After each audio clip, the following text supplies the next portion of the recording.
Halo teman-teman semuanya, perkenalkan saya Paradila Ramadhani dari kelas 7C Tadris Biologi IAIN Kerinci.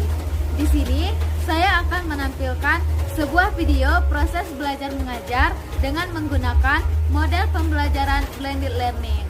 Nah, model pembelajaran blended learning ini adalah sebuah lingkungan pembelajaran dengan menyatukan pembelajaran tatap muka dengan pembelajaran online yang bertujuan untuk meningkatkan hasil belajar peserta didik. Selamat menyaksikan.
Baiklah, selamat pagi semuanya. Pagi, Bu. Gimana kabarnya hari ini? Baik. Alhamdulillah. Hari ini ada yang tidak hadir? Tidak ada, Bu. Tidak ada? Tidak. Pasti ada semua ya? Ya.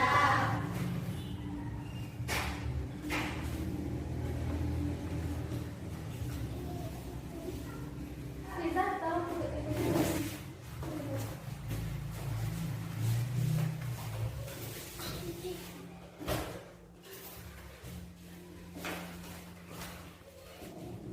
Baiklah, minggu lalu kita sudah belajar tentang jamur.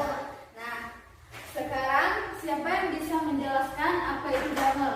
Silakan tunjuk tangannya. Saya, Bu. Coba tulisan. Fungi adalah organisme heterotrof yang memerlukan senyawa organik untuk nutrisinya. Bagus sekali. Tepuk tangannya untuk kita. Nah, sekarang Ibu mau nanya bagaimana cara hidup dari jamur. Siapa yang bisa? Coba tunjuk tangannya. Saya, Bu. Coba K. Cara hidup jamur dapat dibedakan menjadi tiga, yaitu saprofit, parasit, dan simbiosis. Nah, benar sekali ya. Tepuk tangannya untuk K.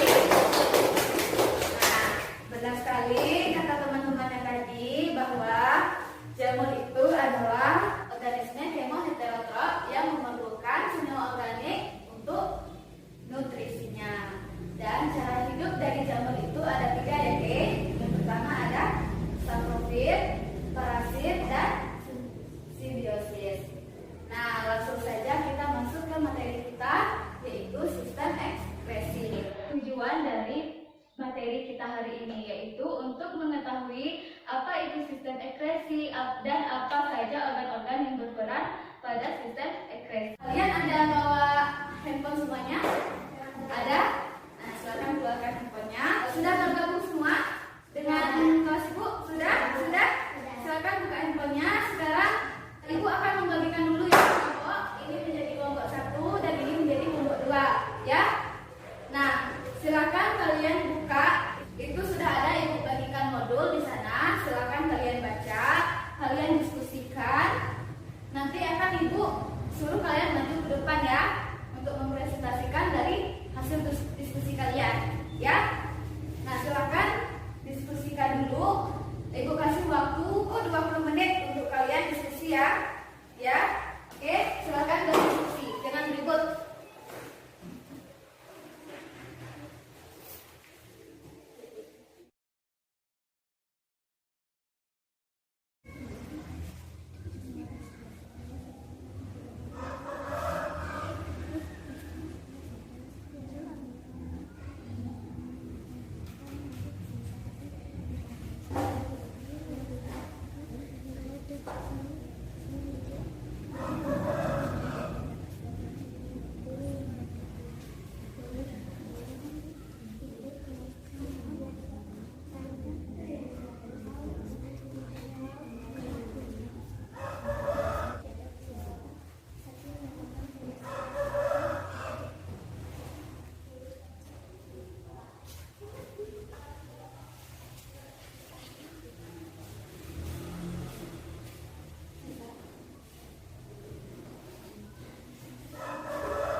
Bisa?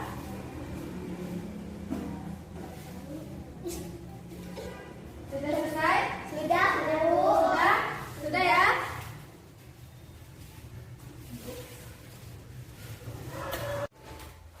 Kalau sudah selesai, sekarang Ibu minta kepada kelompok pertama untuk menyampaikan hasil diskusinya. Di depan ya.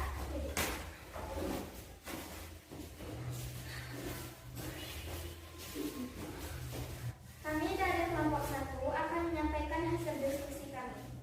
Sistem ekskresi adalah sistem yang melakukan pengeluaran zat sisa hasil metabolisme tubuh yang tidak dibutuhkan untuk menjaga keseimbangan tubuh melalui osmoregulasi. Oke, selanjutnya akan dijelaskan oleh Krista. Gangguan pada sistem ekskresi yaitu gagal ginjal, nefritis, anuria, oliguria, poliuria, dan diabetes mellitus. Terima kasih. Bagus sekali. Pertanyaannya kelompok 1. Silakan selanjutnya kepada kelompok 2. Maju ke depan.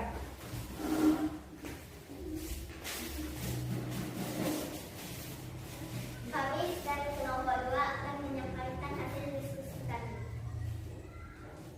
Sistem ekskresi adalah sistem yang melakukan pengeluaran zat sisa hasil metabolisme tubuh yang tidak dibutuhkan untuk menjaga keseimbangan tubuh melalui osmoregulasi. Oke, selanjutnya akan dilanjutkan oleh Siva. Organ-organ ekskresi yaitu terdiri dari yang mengeluarkan air, garam, mineral, dan urea. Silakan perhatikan temannya. Paru-paru yang mengeluarkan air dan CO2. Hati yang mengeluarkan cairan NO. Kulit yang mengeluarkan cairan air, garam, mineral, urea. Terima kasih. Bagus sekali. Tepuk tangannya untuk kelompok 2. Nah, sekarang sudah selesai ya presentasinya. Apakah bisa dipahami? Bisa? Bisa ya? Nah, apabila sudah bisa dipahami, sekarang Ibu akan menjelaskan sedikit tentang materi kita hari ini ya.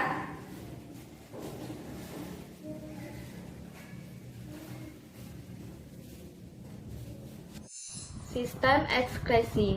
Sebelumnya, perlu kita ketahui bahwa pada tubuh manusia ada sesuatu yang dimasukkan seperti makanan dan minuman, dan ada juga sesuatu yang dikeluarkan. Nah, proses pengeluaran itu salah satunya adalah sistem ekskresi.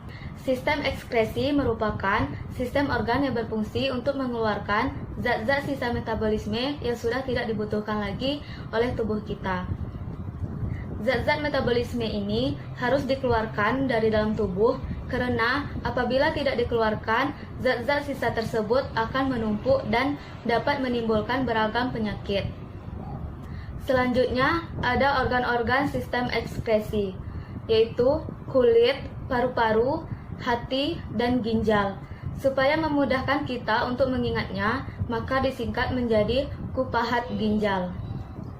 Berikut penjelasan masing-masing organ yang berperan dalam sistem ekskresi. Yang pertama yaitu ada ginjal. Kita memiliki sepasang ginjal di rongga perut di bagian pinggang. Fungsinya adalah menyaring darah, menjaga tekanan osmosis, menjaga pH darah, serta menghasilkan urin. Ginjal memiliki bagian-bagian seperti korteks, kemudian medula atau sumsum tulang, dan pelvis renalis untuk mengumpulkan urin. Lalu, keluar dari ginjal ada saluran yang disebut ureter. Di bagian korteks terdapat jutaan nefron atau unit penyaring yang akan menghasilkan urin. Nah, ini ada bagian-bagian dari nefron ginjal.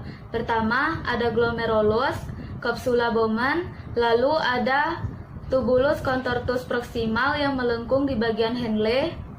Kemudian ada tubulus contortus distal. Setelah itu, urin-urin yang terbentuk akan dikumpulkan di tubulus collectivus untuk disalurkan ke ureter. Selanjutnya ada tahap-tahap pembentukan urin. Pembentukan urin ada 3 tahap. Pertama yaitu ada filtrasi. Filtrasi adalah penyaringan darah dari protein dan sel-sel darah. Jadi, protein dan sel-sel darah tidak boleh keluar bersama urin. Proses ini terjadi di glomerulus dan menghasilkan urin primer. Selanjutnya, urin primer masuk ke tahap yang kedua yaitu reabsorpsi. Untuk penyerapan kembali glukosa dan asam amino atau zat-zat lain yang masih dibutuhkan oleh tubuh. Proses ini terjadi di tubulus contortus proximal dan menghasilkan urin sekunder. Selanjutnya, urin sekunder masuk ke tahap yang ketiga yaitu augmentasi, yaitu pengeluaran zat-zat yang sudah tidak dibutuhkan lagi oleh tubuh seperti urea dari hati, kemudian ada amino, kreatin, garam-garam berlebih, vitamin-vitamin berlebih, dan racun-racun. Seperti yang misalkan yang merokok racunnya dikeluarkan, dan yang minum obat racun-racunnya juga dikeluarkan. Proses ini terjadi di tubulus contortus distal, kemudian menghasilkan urin jadi atau urin sesungguhnya. Selanjutnya, organ ekskresi yang kedua yaitu ada kulit. Kulit merupakan lapisan terluar dalam tubuh kita yang terdiri dari 3 lapisan yaitu epidermis, dermis, dan hipodermis atau yang biasa disebut dengan subkutan. Berikut penjelasan dari lapisan-lapisan kulit. Yang pertama ada epidermis. Lapisan terluar dari kulit ini terbagi menjadi 2, yaitu yang pertama ada lapisan tanduk dan lapisan Malpighi. Lapisan tanduk adalah lapisan paling luar yang tersusun atas sel-sel kulit mati yang selalu mengelupas. Sementara lapisan Malpighi adalah lapisan yang terdiri dari sel-sel yang selalu membelah dan berpigmen-pigmen. Berikutnya lapisan dermis yang terdiri dari kelenjar keringat, kelenjar minyak, pembuluh darah, serta ujung-ujung saraf. Kelenjar keringat berfungsi menghasilkan keringat. Kelenjar minyak yang menghasilkan minyak untuk melembabkan rambut-rambut. Kemudian pembuluh darah yang mengalirkan darah ke seluruh sel-sel, serta ujung-ujung saraf yang berfungsi untuk menerima rangsang. Nah, jadi sistem ekskresi pada kulit terdapat di lapisan dermis. Selanjutnya, lapisan kulit terbawah, yaitu hipodermis atau subkutan. Di lapisan ini terdapat jaringan lemak atau adiposa, yang fungsinya adalah menjaga tubuh agar tetap hangat dan menyimpan cadangan makanan. Nah, fungsi kulit dalam sistem ekskresi adalah mengeluarkan keringat. Keringat sendiri berisi garam-garam, urea, dan air. Selain untuk ekskresi, pengeluaran keringat juga berfungsi untuk menjaga suhu tubuh.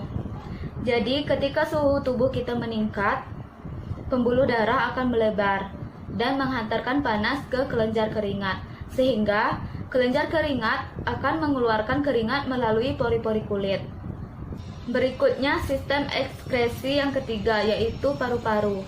Seperti yang kita ketahui bahwa paru-paru adalah alat respirasi atau alat untuk bernapas yang berfungsi untuk menghirup oksigen. Oksigen itu kita butuhkan untuk menghasilkan energi. Selain menghasilkan energi, paru-paru juga melepaskan zat sisa, yaitu karbon dioksida dan uap air. Reaksi respirasi adalah glukosa plus oksigen, kemudian akan menghasilkan karbon dioksida, uap air, serta energi. Energi akan digunakan untuk kita beraktivitas, sementara karbon dioksida dan uap air dikeluarkan oleh paru-paru. Selanjutnya, organ ekskresi yang terakhir, yaitu hati.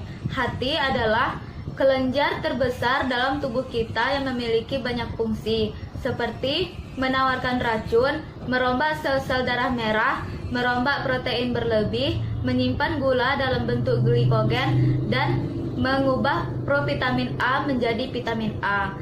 Tetapi yang menjadi fungsi dari ekskresi hati adalah merombak sel darah merah tua dan merombak protein berlebih. Sel darah merah yang dirombak itu akan melepaskan hemoglobin. Lalu, hemoglobin dipecah menghasilkan bilirubin. Bilirubin itu sendiri akan dipecah lagi menjadi urobilin dan strekobilin. Keduanya merupakan pigmen pewarna. Kalau urobilin adalah pewarna urin dan strekobilin adalah pewarna feses, maka apapun makanan kita, urin kita tetap berwarna kuning dan feses kita tetap berwarna kuning kecoklatan. Kemudian protein-protein berlebih dalam tubuh kita akan diuraikan oleh hati membentuk urea. Urea itu akan disalurkan ke ginjal dan kulit dan dibuang bersama urin dan keringat. Selanjutnya ada gangguan pada sistem ekskresi. Yang pertama pada ginjal, yaitu batu ginjal. Batu ginjal disebabkan oleh tumpukan kalsium yang mengeras di medula ginjal. Kemudian nefritis. Nefritis merupakan peradangan nefron akibat infeksi bakteri Streptococcus. Ada juga albuminaria, di mana urin mengandung protein akibat kerusakan glomerulus sehingga filtrasi terganggu. Kemudian ada poliuria, yaitu kekurangan hormon ADH sehingga urin jadi sangat banyak. Dan hematuria, yang menyebabkan urin mengandung sel-sel darah. Orang-orang yang mengalami gagal ginjal biasanya harus melakukan hemodialisis atau cuci darah. Selanjutnya, ada gangguan sistem ekskresi pada organ lain, yaitu bisa terjadi kudis, panu, dan kurap yang disebabkan infeksi jamur. Kemudian, pneumonia yang disebabkan infeksi bakteri pneumonia di paru-paru. Kemudian ada sirosis, yaitu pembekakan hati. Dan hepatitis yang disebabkan infeksi virus hepatitis di dalam hati. Lalu bagaimana cara menjaga agar organ ekskresi kita tetap sehat? Yaitu dengan cara kita tidak boleh menahan buang air kecil terlalu lama.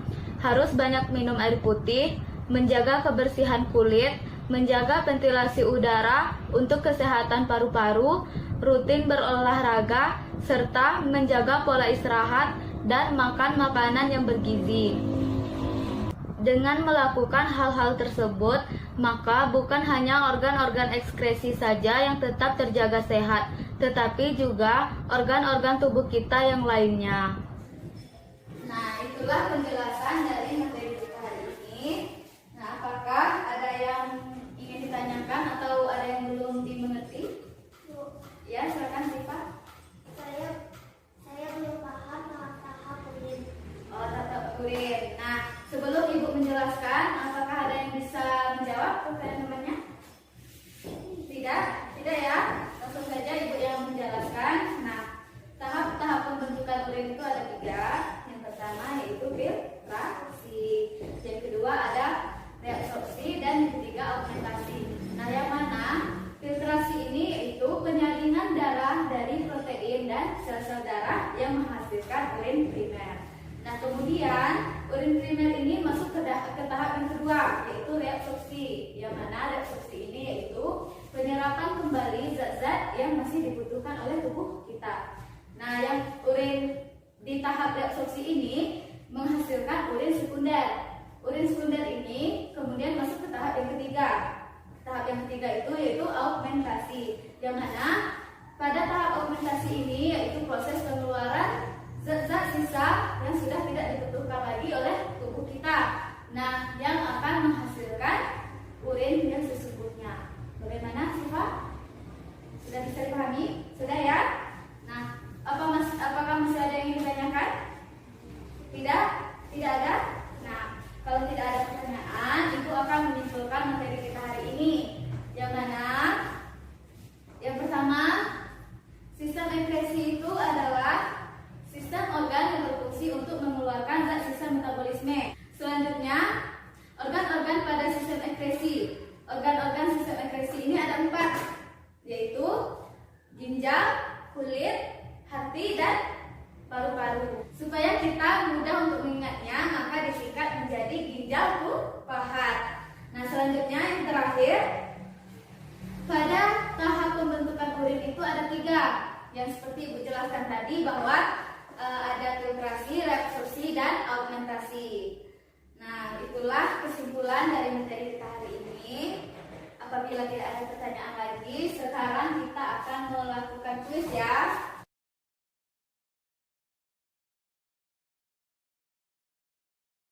Sistem kuisnya begini ya. Ibu sudah membuatkan soal dalam bentuk lotre gini. Lotre ya?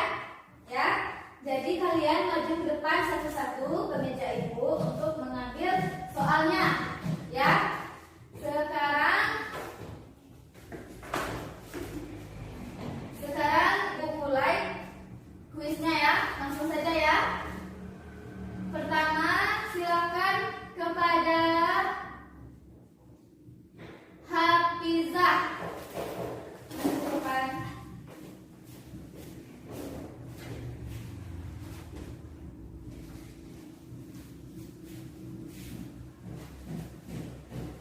Sebutkan 3 tahap pembentukan urin. Tahap pembentukan urin yaitu filtrasi, absorpsi, dan augmentasi. Terima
print tugasnya. Kemudian kalian jawab, kalian kerjakan. Nah, cara ngumpulnya, kalian fotokan hasil dari tugas kalian itu dan kalian upload di Edmodo. Ngerti? Ngerti ya? Nah, ada pertanyaan sebelum ibu tutup? Tidak. Tidak ada? Lalu, Ayo, oke, silakan. Bu, ngumpulnya kapan? Untuk mengumpulnya, terakhir ibu tunggu di pertemuan minggu depan sebelum jam pelajaran ibu, ya. Apakah masih ada yang ditanyakan? Tidak. Tidak? Tidak? Tidak ya? Berarti ibu anggap kalian sudah mengerti semuanya. Dan ibu akhiri pertemuan kita hari ini. Sampai ketemu minggu depan. Wassalamualaikum warahmatullahi wabarakatuh. Waalaikumsalam warahmatullahi wabarakatuh.